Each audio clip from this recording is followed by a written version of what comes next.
qu'est-ce que ça donne à votre avis? 5 de coupe, bon. C'est pas le plus folichon. 5 de bâton, ok. Qu'est-ce que vous nous faites là? Et un as de denier. Ouf, sauvé. Alors, les 5, vous le savez, c'est pas une nouveauté. On n'est pas sur des énergies qui sont toujours très très simples à vivre. Alors, là, ce dont on parle, c'est pas vraiment des énergies de janvier, c'est plutôt des énergies de début janvier, voire fin décembre. Donc là, vous êtes apparemment, si vous vous reconnaissez dedans, vous êtes dans une situation où vous avez envie d'un nouveau départ, vous avez envie que les choses arrêtent d'être lourdes et un petit peu SHIANTES. Vous avez besoin d'en terminer avec quelque chose d'agaçant. Le 5, de toute façon, c'est lié à une forme de conflit et de difficulté. Donc là, difficulté émotionnelle, la difficulté dans les actions. Vous savez peut-être pas trop quoi faire, comment entreprendre, où aller, et vous prenez aussi tête à tête avec d'autres personnes. Donc c'est un climat là de fin d'année 2024, début 2025 qui est un petit peu tendu. C'est peut-être juste vous avec vous-même, peut-être que personne d'autre n'est impliqué, mais voilà, ce que vous voulez, en tout cas c'est ça, c'est l'as de denier, vous voulez prendre un nouveau départ, vous voulez vous dire on arrête avec les ennuis, waouh, ok, en plus on a l'as de bâton qui sort par-dessus. Donc, quand je dis que vous voulez un nouveau départ, c'est vous êtes vraiment prêt là. Vous êtes mûr à point pour engager des démarches, pour tenter une autre approche, pour sortir d'un mauvais mood. C'est important. Voilà. Là, il y a quand même un peu de passion, une envie de tordre le cou à vos propres idées reçues, à votre passif aussi peut-être qui a été un petit peu lourdingue ces derniers temps. Donc là, vous voulez vous donner une autre chance. Alors, qu'est-ce qu'on a? Justement, là, par contre, ok.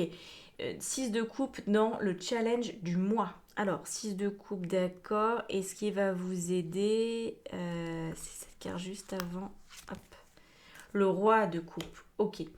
Donc, le challenge de ce mois-ci, je vais baisser un peu les cartes, voilà.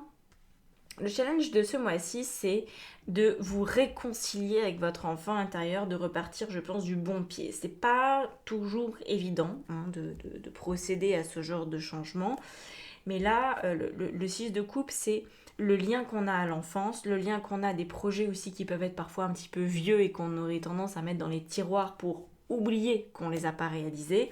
Là, il faut revenir sur quelque chose qui est important pour vous ou peut-être aussi.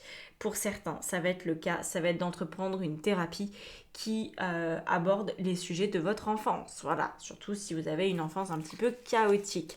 Donc là, de vraiment regarder les choses et d'avancer. Vous voyez, on a le 4 de denier. Il y a quelque chose en lien avec votre enfant intérieur qui a besoin d'être sécurisé. Je pense que c'est ce qui vous fait défaut parce que les 5, au-delà de l'aspect conflictuel, c'est aussi lié à l'instabilité.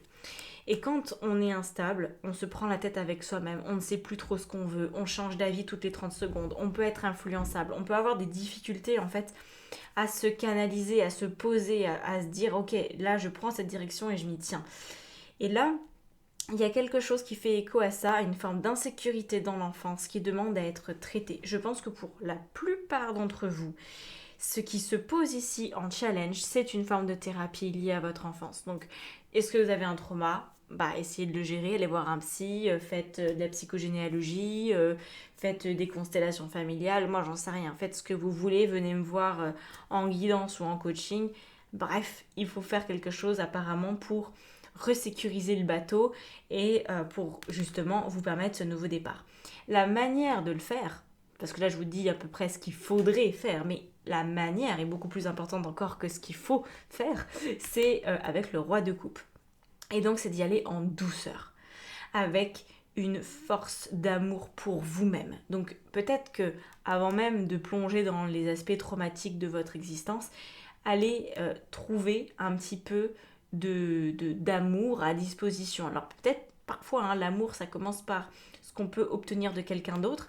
Si vous êtes aimé par une personne, si vous êtes en couple, si vous avez un super ami, si vous avez, je sais pas moi, quelqu'un qui peut vraiment vous épauler, faites appel à cette personne et puis nourrissez aussi à votre égard des sentiments généreux. Dites-vous, ok, bon bah, l'instabilité, je sais ce que c'est, je sais aussi que ça vient certainement d'une enfance qui n'est pas réglée, donc j'ai la générosité envers moi, je ne vais pas me flageller encore plus, je ne vais pas me culpabiliser encore plus, je vais juste essayer de prendre soin de moi, parce que c'est le moment et je vais y aller avec une certaine douceur. Plus le valet d'épée qui nous parle ici de prendre le temps de la communication vis-à-vis de vous-même. Parce qu'il ne s'agit pas de dire oui, bon allez, je vais m'aimer, l'amour de soi, c'est pas en deux, je vais pas y arriver, en deux, trois coups de cuillère à peau. En fait, je crois que j'ai mélangé deux expressions en même temps, donc ça donnait plus rien du tout. Voilà, c'est pas en 2 à 3 coups de cuillère à peau que vous allez retrouver l'amour de vous-même, c'est quelque chose qui doit être ressenti, qui doit être intégré. On peut pas se mentir à soi-même vis-à-vis de ça. On s'aime ou on s'aime pas, il n'y a pas vraiment d'entre-deux. Et l'amour de soi, c'est un sentiment puissant, fort, qui ne peut clairement pas être dégoupillé par l'opinion de quelqu'un ou par une situation quelle qu'elle soit dans la vie. C'est quelque chose qui est stable, c'est quelque chose qui est fort, ok? Donc là, je pense que on est dans un petit match ici, à l'intérieur de vous, avec, ok, je me donne la générosité du cœur, je me dis, ben, je vais être sympa avec moi-même, et puis, en même temps, je vais aller traiter des traumas, des difficultés liées à l'insécurité. Plus vous allez traiter ça, 1, 2, 3, plus vous allez traiter ça, plus vous allez pouvoir vous donner de l'amour, plus vous allez pouvoir traiter encore plus en profondeur. C'est le principe des vases communicants. On ne peut pas rentrer dans ces traumas avec de la haine, avec de la colère. On a plus de chances de se détruire que de faire les choses correctement. C'est pour ça que les thérapies brèves, ça peut très bien fonctionner, mais il faut que ce soit fait avec tranquillité quand même, en respectant tout de même votre rythme, en étant dans la douceur, en étant dans l'acceptation que chaque chose vient en son temps et que plus on met de baume au cœur, mieux les choses se passent, ok ? Vous n'allez pas changer à tout prix, vous allez changer au rythme qui est bon pour vous. Et c'est ça qu'il faut réussir à instaurer. Donc là, il y a besoin d'une pratique. On va voir ce qui sort dans la vie intérieure tout à l'heure, mais moi je pense qu'il y a une pratique de thérapie ici qui se met en place, peut-être même plusieurs, peut-être que vous allez vouloir tester plusieurs choses. Quoi qu'il en soit, ça a besoin de communication, ça a besoin d'amour, ça a besoin de tendresse, ça a besoin de connaissance de soi. Et voyez, c'est un peu la balle qui va rebondir d'un côté à un autre pour vous permettre de vraiment avoir ce nouveau départ, parce que c'est ça que vous voulez dans le fond, et je pense que c'est ça le plus important. Mais ça passe par la sécurité intérieure à remettre au goût du jour. Alors, qu'est-ce qu'on a au niveau de votre vie relationnelle, personnelle? Roi de denier. Ok, vous allez être un petit peu froid, je pense. 3 d'épée, waouh, au niveau professionnel et matériel. Reine d'épée dans votre vie intérieure, et on verra tout à l'heure ce qui se cache à la fin du mois. Donc, reprenons les choses dans l'ordre. Le roi de denier, par rapport aux autres, à votre entourage, c'est plutôt discret. Hein. C'est pas une personnalité qui s'épanche beaucoup. Je pense que vous allez avoir besoin de temps pour vous, de faire uniquement ce qui est nécessaire, absolument nécessaire avec les autres. Et puis le reste, ça va être dans votre intériorité que tout va se jouer. Vous pourriez vous sentir uniquement fonctionnel. Voilà. Vous pourriez dire à votre mari, à votre femme, à vos enfants, bon, maman, papa est là, mais dans la mesure où vous m'agacez pas, quoi. Hein. Je fais le strict minimum parce que là, j'ai besoin d'un temps de pause. Moi, je pense qu'avec la roue de fortune par-dessus, il y a vraiment le besoin d'aller vers un nouveau cycle vis-à-vis de vous-même. Ça va avoir un impact à terme sur votre monde relationnel. Vous allez pouvoir faire bouger les lignes. Mais je ne pense pas que ce soit pour le mois de janvier. Pour le mois de janvier, c'est vous avec vous, votre enfant intérieur, et basta. Et ce sera déjà un énorme boulot. Donc là, vous pourriez avoir envie que les choses s'améliorent. Vous pourriez rêver de votre vie amoureuse, de votre vie amicale, de votre vie familiale. Vous allez en prendre le chemin de ce beau projet de vie, mais je pense que vous allez rester dans la retenue quand même, parce que ce n'est pas encore tout à fait d'actualité, ok ? Donc vous allez prendre le temps avec ça, et je pense que vous allez accepter de le prendre, parce que vous allez bien voir que les choses ne peuvent pas se faire trop vite non plus. On a ensuite au niveau de votre vie professionnelle et matérielle, donc votre lieu de vie, vos investissements, etc. etc. On a le 3 d'épée. Alors le 3 d'épée, je me souviens, parce que franchement c'est un signe, les cancers, voilà, je le fais depuis des années, et je me souviens que vous avez le 3 d'épée qui sort presque systématiquement tous les mois. En 2024, il est sorti énormément le 3 d'épée. Pas forcément au niveau pro d'ailleurs, hein, il a pu sortir à d'autres endroits, mais j'ai remarqué que vous êtes un petit peu aux abonnés de ce truc-là. Donc là, je pense que ça a le mérite d'être intéressant, mais en même temps, ça serait bien que ça s'arrête. Le 3 d'épée, vous le voyez, c'est la sensation d'être dans une tristesse vis-à-vis de quelque chose. Donc là, il y a une tristesse professionnelle, il y a une tristesse matérielle, vous n'êtes peut-être pas là où vous voudriez être, vous êtes peut-être dans une maison qui ne vous convient pas, dans un travail qui ne vous convient pas, vous êtes peut-être en recherche de travail. Moi, je pense que ça tire sur la fin, cette affaire-là, parce qu'on a la reine d'épée dans la vie intérieure. Et la reine d'épée nous parle de faire le deuil. Et là, c'est une carte qui incite au deuil. Ce n'est pas du tout une carte de deuil en tant que telle, c'est la carte du cœur brisé. C'est je ne vais pas bien, je me sens pas bien, sauf que là, intérieurement, vous allez faire le deuil de ça, parce que vous allez vous construire une sécurité pour rebondir et trouver des solutions au niveau pro. Qu'est-ce qu'on a par-dessus? Donc ne vous en inquiétez pas, ok, de cette carte-là. Voilà. Ça passe à autre chose. Vous allez sortir de ce sorrow, de ce... Pardon, j'ai mes mots en français, je ne les ai pas tout le temps, ça m'agace, mais voilà, le mot est là, de cette espèce de désespoir, de cette limitation que vous ressentez certainement. Vous n'avez pas à supporter davantage cette sensation à l'intérieur de vous. Là, tout va vers un renouveau. Ok, la seule condition, et vous l'avez compris, mais je vous le redis, des fois que votre cerveau cherche encore à trouver autre chose, à chercher un autre os à ronger, le seul os à ronger, c'est votre enfance et c'est votre sécurité intérieure à mettre en place, et ça passe par une thérapie. Quelle qu'elle soit, je m'en fiche, mais il y a besoin, il y a besoin, il y a besoin, il y a besoin. Du coup, là, le pendu nous dit que vous allez abandonner cette appréhension, cette tristesse, vous allez passer à autre chose. Ok, on a vraiment ici des grosses cartes de changement de cycle. Et alors là, la reine d'épée, moi je l'adore parce que c'est cette carte qui nous montre que vous êtes en train de tourner la page. Sauf que vous allez tourner la page en prenant votre temps. Et c'est très bien de faire ça parce que ça veut dire que vous allez sécuriser, non pas seulement l'intérieur de vous, mais sécuriser aussi le changement. Quand on va trop vite, en général, la vie, elle nous resserre le plat qu'on pensait avoir digéré, elle nous le resserre, et pas dans un état qui est agréable à manger. Je vous fais pas un dessin, mais je pense que vous comprenez ce que je veux dire par là. Donc, en général, quand on pense que c'est bon, c'est réglé, hop là, je suis passée à autre chose.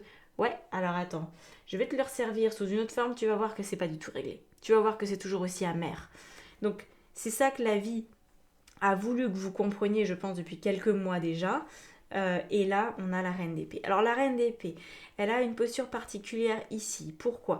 Parce que oui, c'est le passage à autre chose. C'est le deuil d'une vie que vous avez eue au niveau surtout pro, je pense, et votre insécurité. Ça, c'est quelque chose que vous clôturez. Par contre, étant donné que ça parle de votre enfance, je me dois quand même de vous informer d'une chose, ça peut être lié à votre mère ou à votre lignée maternelle. C'est quelque chose qui peut peut-être être un axe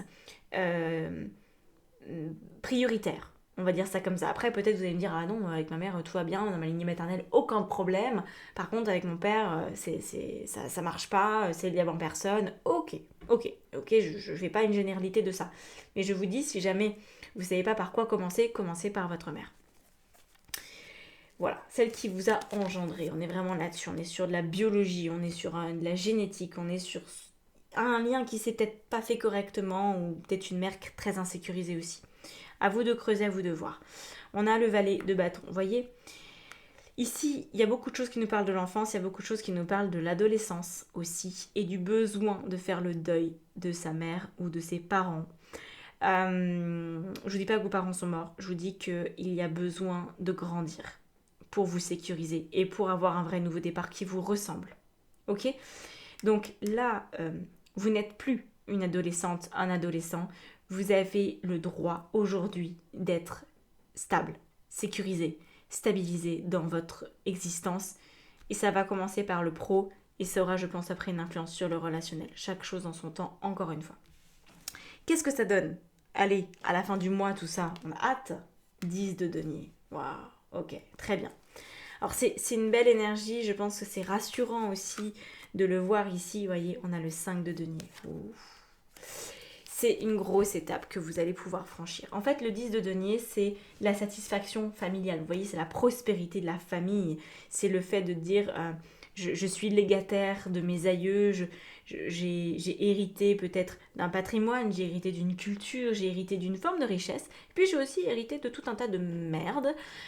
Bon, des mémoires, d'une éducation qui n'était pas forcément adaptée, des traumas, des choses qui ont pu être difficiles à vivre. Et vous voyez, on a le 10 de denier et on a le 5. Vous allez couper la poire en deux. Vous allez réussir à enlever le verre de la pomme. Pour moi, il y a un problème dans l'enfance, clairement. On va le symboliser par cette pomme. Il y a un verre dedans qui est en train de manger. Quand vous aurez enlevé le verre de la pomme ne va pas se refermer comme par magie, la chair de la pomme ne va pas se refaire, ok? Ça va laisser une cicatrice, mais c'est pas grave. La pomme, elle sera quand même pas pourrie. Et c'est bien le principal, c'est d'éviter la pourriture. Et en fait, j'ai l'impression qu'une part de vous cherchez soit à dire, allez, la famille, aux oubliettes, parce que franchement, on jette tout, il n'y a rien de bon là-dedans. Il n'y a que des vers dans toutes les pommes de cette famille, ça ne marchera pas. Je m'abstiens d'avoir des contacts avec ces gens-là. Soit je leur redonne une chance parce que quand même c'est ma famille, j'en ai qu'une. Donc je choisis quand même de voir le meilleur en eux et j'accepte leurs débordements, leurs incapacités. Euh, je donne quand même une bonne image de ma famille. Voilà, ça c'était les deux extrêmes. Là on vous dit il va falloir couper la poire en deux. Enfin la pomme en deux. Ok? Faudra peut-être la couper en deux parce qu'il y a une moitié, bah c'est vraiment foutu quoi. Elle est vraiment trop bouffée, vous pouvez plus rien en faire. Donc il y a peut-être symboliquement une, deux ou plus de personnes que vous ne pourrez plus trop fréquenter. Ou alors c'est des parties de vous que vous allez devoir laisser définitivement en arrière-plan. Des parties traumatiques qui étaient en charge de votre existence, qui prenaient les décisions pour vous, les parts blessées qui prenaient les décisions, alors que c'est à l'âge adulte, quand on continue de faire ça, on se met dans de beaux draps. Hein. Après, je vous dis ça sans aucun jugement, j'ai fait pareil. Mais, vous voyez, il pourrait y avoir ici le besoin de se défaire de ce qui est pourri, d'accepter que ce le soit, sans vouloir réparer, et de continuer avec la moitié de pomme qui est saine. Et de se dire, mais en fait, c'est suffisant. J'ai peut-être pas besoin d'avoir la famille idéale, parfaite, digne d'un magazine. Je peux aussi avoir qu'une moitié de famille. Je peux avoir qu'une moitié d'enfance. Parce que quand on commence à traiter les traumas d'enfance, on ne peut pas récupérer ce qu'on n'a pas été. Si on n'a pas eu une enfance heureuse, ben c'est comme ça. Hein. Par contre, on peut avoir une vie adulte heureuse. Mais on ne peut pas réécrire le passé. On peut lui donner moins d'importance au niveau émotionnel, mais les souvenirs seront là. Vous voyez? Donc, c'est là où il y a vraiment un travail de, dans le fond des choses qui est très important pour vous. Et je pense que vous allez trouver cet équilibre. Vous allez comprendre que vous ne pouvez pas soit tout sauver, soit tout abandonner, mais vraiment trouver le juste milieu là-dedans et de trouver aussi la bonne manière de se comporter dans tout ça. Parce que moi, je pense que le premier impact pour vous, il va être professionnel et matériel, parce que ça va vous pousser à faire des choix. Et puis, vous allez vous rendre compte qu'en fait, vous gérez votre monde pro comme vous avez géré votre famille. Et là-dedans, en fait, il y a de l'équilibre, il y a de l'harmonie qui va se trouver. Peut-être pas encore au mois de janvier, peut-être ce sera pour le printemps. Prenez votre temps, encore une fois, on ne fait pas une thérapie en 2 secondes. Ok? On a toujours besoin d'un temps pour intégrer les choses, pour voir les choses autrement, pour se donner aussi une chance de croire en une autre forme d'existence et se donner la force d'être un adulte responsable même avec une enfance toute pourrie. Ok? Donc ça, voilà, je sais que c'est complètement possible de le faire, vous pouvez le faire, les cartes nous montrent que ce chemin, vous pouvez l'emprunter, donc écoutez, voilà, c'est... Oui, c'est pas folichon, je ne vous annonce pas que des bonnes nouvelles, mais je vous annonce quand même des bonnes nouvelles. Ok? Voilà. Essayez de voir les nuances là où elles sont, de voir votre responsabilité là où elle se trouve et de poursuivre, en tout cas si vous aviez commencé un travail sur votre enfance, poursuivez, parce que ça peut donner cette fois-ci des fruits intéressants et vous permettre d'avoir la sensation d'avoir avancé, d'avoir fait même peut-être un très grand pas pendant ce mois de janvier. Voilà pour vous. Bon, écoutez, n'oubliez pas hein, de liker et de vous abonner si ça vous a plu. Et puis, si vous voulez continuer avec moi en guidance, en coaching, en formation tarot, en atelier, je propose pas mal de choses. Je suis sûre que vous trouverez votre bonheur si mon énergie vous plaît. Voilà, n'hésitez pas. Et puis, si vous avez des doutes sur ce qui pourrait vous correspondre, vous pouvez aussi réserver un appel découverte par Zoom. Et vous aurez comme ça une discussion avec moi de vive voix qui me permettra de faire connaissance et puis moi ça me permettra aussi de savoir ce qui est nécessaire pour vous et de vous proposer quelque chose de vraiment très adapté. Voilà, je vous laisse là-dessus et je vous souhaite un très très beau mois de janvier, une très belle année 2025. À bientôt, ciao ciao.